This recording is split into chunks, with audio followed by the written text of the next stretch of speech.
Mentre prosegue nel nostro paese il tour di Steve Hackett per i 50 anni di Foxtrot, l'ex chitarrista dei Genesis ci ha parlato in una lunga intervista di tanta musica a lui cara. Questa parte della nostra chiacchierata comincia dai Beatles e in particolare da Revolver.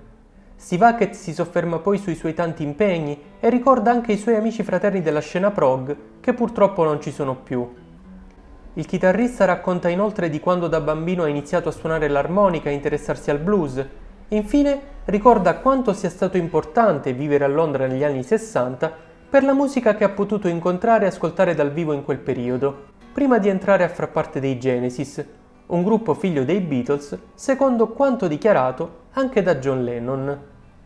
A friend of mine who is a journalist and broadcaster, a guy called Nigel Pearce, was saying he has an interview with John Lennon saying that Genesis, he considered Genesis to be true sons of the Beatles, as if we were descended from them.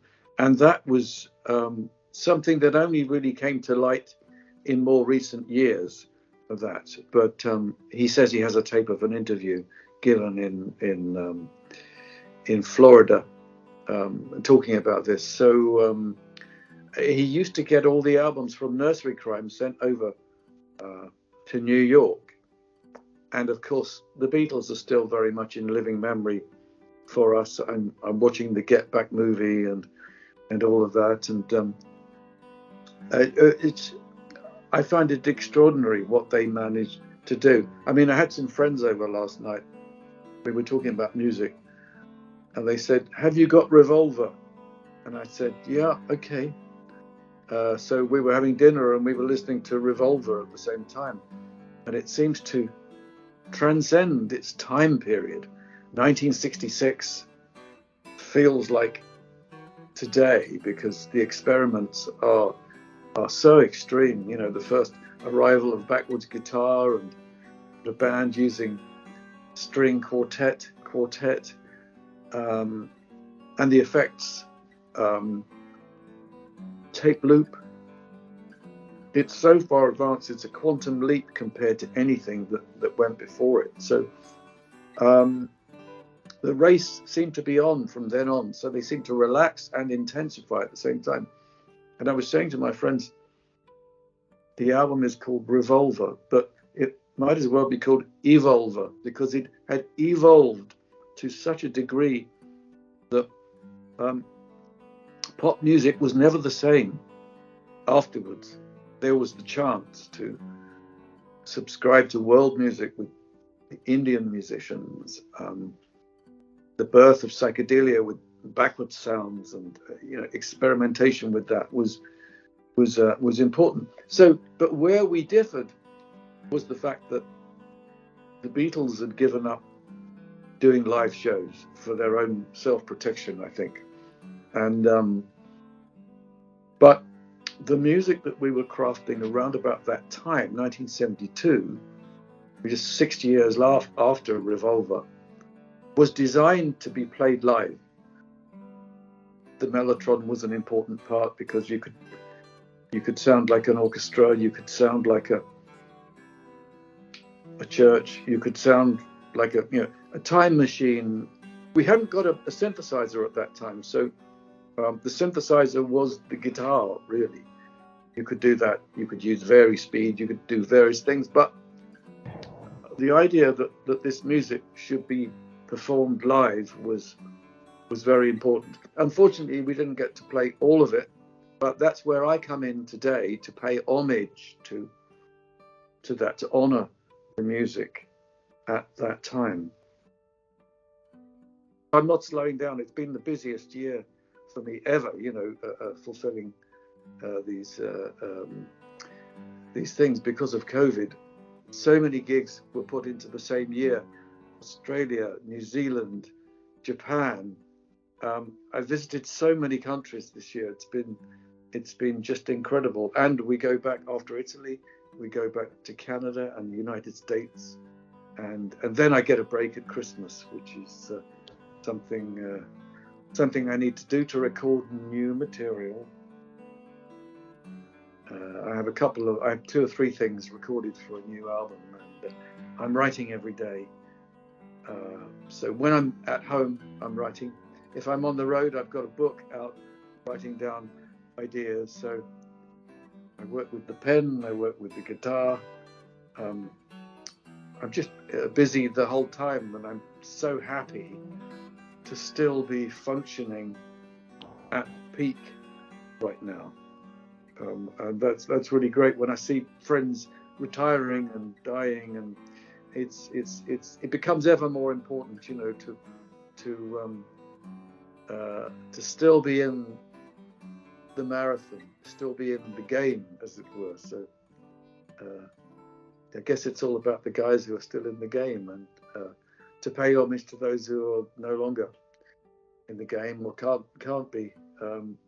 Say goodbye to so many friends in recent years, fallen brothers, geniuses such as Ian MacDonald, Chris Squire, John Wetton, and their passing breaks my heart every time. People that I worked with and I loved and I was inspired by, and this kind of thing of passing the ball and the candle back to each other. But I like to think that they must be out there in spirit somewhere, and that all that extraordinary energy can't be lost and just squandered in a way. My life has been a journey through song, and it's been my friend ever since I was 2 years old. I was trying to make music. Even as a child, I was deadly serious about it. At that time, I was aware, when I was small, playing harmonica, that if I learned to isolate the notes, they would join up. And so by the time I was 3 or 4 years old, I could play some cowboy songs, Oh Susanna, God Save the Queen, and these little tunes. And 10 years before guitar, there was harmonica, and I was listening to Larry Adler, Tommy Riley, and I met Larry Adler, who was a great harmonica player. Then I became interested in blues, and I was playing chromatic and doing blues, and making the guitar sound the harmonica sound very much like the guitar at times. They were very, twin instruments that were very close to the human voice, I think. So blues was important for the development of the guitar sonically. All of the sounds that we think of as exciting guitar sounds happened within the blues context. Whether it was Muddy Waters, it was Little Walter, that combination,